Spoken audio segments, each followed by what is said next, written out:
भारतीय रियासत मध्य प्रदेश के दारुल हुकूमत भोपाल को नवाबों का शहर कहा जाता है। आसार कदीमा की निशानियों में शामिल बड़ा बाग कब्रिस्तान जो भोपाल के क़ल्ब में वाक़े है, उस ज़मीन का एक बड़ा हिस्सा आज मुबैना तौर पर नाजायज़ कब्ज़े का शिकार है। शाही घराने के लोगों ने भोपाल रियासत की तरक्की और फलाह व बहबूद के लिए अपनी बेशबहा खिदमात अंजाम दी हैं, जिनमें नवाब कुद्सिया बेगम का नाम काबिल ज़िक्र है। इस कब्रिस्तान में नवाब कुद्सिया बेगम, उनके वालिद, वालिदा और भोपाल के आखिरी नवाब हमीदुल्लाह खान की कब्र के अलावा शाही घराने के अफराद की कब्रें भी मौजूद हैं, मगर यह कब्रिस्तान हुकूमत और इंतज़ामिया की अदम तवज्जुही का शिकार है।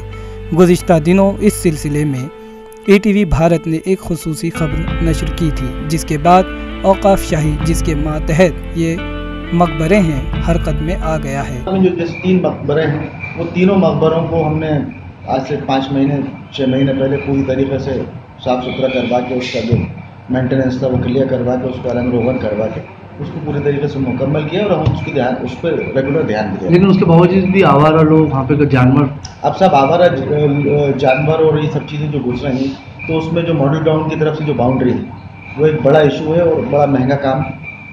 तो शाही औकाफ के भी फंड्स जो हैं बहुत लिमिटेड हैं।